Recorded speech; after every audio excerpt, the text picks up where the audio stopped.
Welcome back, crochet lovers. This is going to be an easy tutorial for beginners who want to learn the single crochet stitch. It's the most commonly used stitch in the pantheon of stitches that crochet has. It's easy to learn, and this tutorial is going to help you crochet along if you already have all the materials with you. I have taken this spare yarn that I already had. This is 100% acrylic yarn, and I highly recommend that beginners actually use acrylic yarn. Does not tangle very much, it is easy to use, and it comes in beautiful colors. So for beginners it's going to be fun to work with as well. With this yarn, I'm using a 4.5 crochet hook.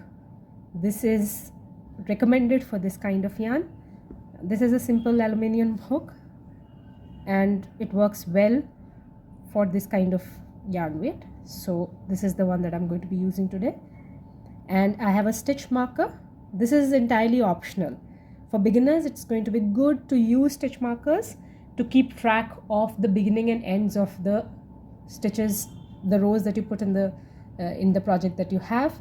And you can use either this kind of stitch marker that can be bought in the market. There are many others, plastic, metal, but you can also use a safety pin or a spare piece of yarn to mark the beginning and end of the project. This is the one that I have, so I'm going to be using it and showing you how to use this. So to begin with, we make a foundation, a starting chain, and the video on how to make a starting chain is given in the bio description, so that you can actually, in case you don't know how to do the chain, see it and make the chain along with me. So I simply pull up a loop like so, comfortable, keep my hands loose, and I do as many chains as I'm comfortable with to learn this. At this point I'll do about 15 or so that you can see how it works out into a single crochet. So about so, you can see that these are evenly sized. They are not too different in sizes, single crochets of even sizes, chains of even sizes. So now what we do is called as a turning of the chain, right? So this project is going to be a flat project, and a flat project is usually worked back and forth unless your pattern asks for doing differently. So what I'm going to do is work back across these chains with a single crochet. All right, so to do that, this is the last chain that I have made. To do that, I have to make a turning chain, right? And a turning chain with a height of a single crochet, which means that a chain 1, right? That's the height. To make your first single crochet, you skip this first chain and you put your hook in the second chain from the hook. This is already there. This is the turning chain we made, and this is the chain in which I'm going to put the first single crochet. So I've got one loop on my hook. I insert it in the chain, yarn over. So hooking of the yarn, the working yarn, is called yarn over. I gently pull through the loop. I have now got 2 single crochets on my hook. I yarn over again and pull through. So that is your first single crochet.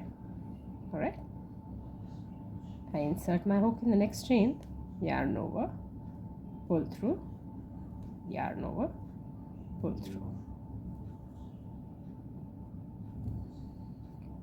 This is a beautiful stitch for beginners, and it's going to be most commonly asked for in most patterns that are for beginners themselves. They are short in height in comparison to the other stitches, like the double crochet or the treble crochet, and they work quite easily, and you can see the V on top for a single crochet, but a single V in the front as well. So that is what demonstrates that you have made a single crochet, right? So I'm going to continue doing single crochet all the way to the end of this chain, and then we will do another pass over, which means that we will turn once more to crochet along, right? All of the single crochets that we've already done. So this single loop, insert your hook, yarn over, pull through, yarn over, pull through, right?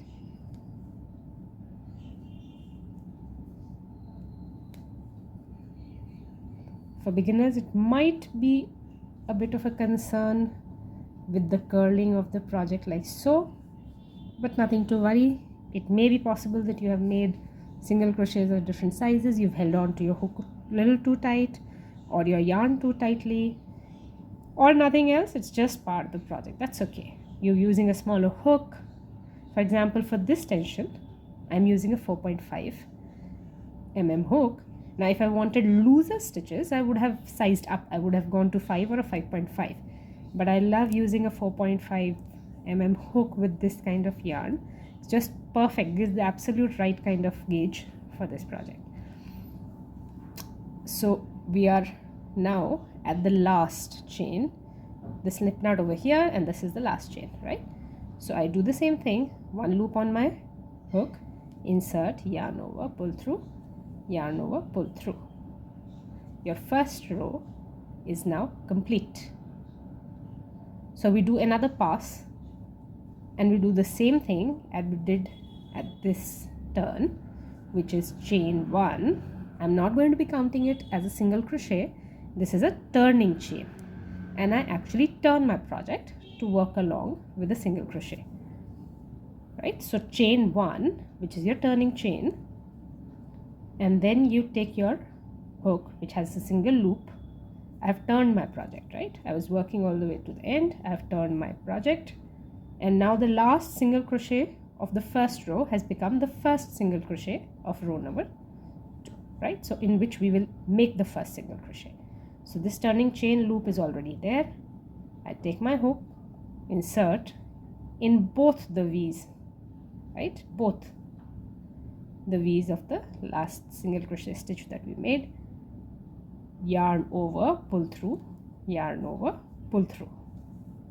And that is how we continue to do. This is the basic stitch that all beginners must know, and a variation of these will be used in all different kinds of projects.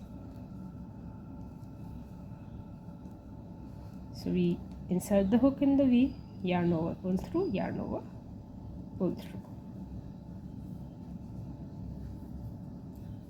We will now use the stitch marker as well. I'll show you how to do that.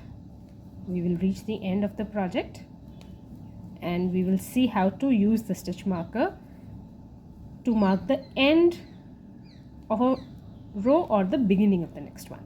So now you can see that this is where our first single crochet was of the first row. Now we have to put a single crochet here for the last single crochet of row number 2, right? Row number 1, row number 2. I'm going to insert, do the same thing, single loop, insert in both loops of the last single crochet, yarn over, pull through, yarn over, pull through, and then I've got just one loop again. I do what I do at every turning, which is make a turning chain, single chain made, that's all, and you turn your project. That is, you turn the direction of your project. Now the project was worked like this. I am now working it like this. So I'm going to single crochet along all the way back, right? So I've taken a chain 1, turned my project. Again, I'm not going to count it as a single crochet, it's just a turning chain.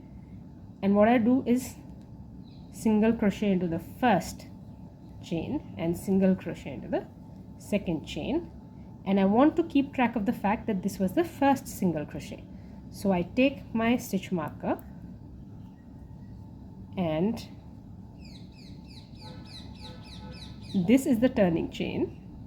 As you can see, this loop is the turning chain, and this is the first single crochet marked by the V.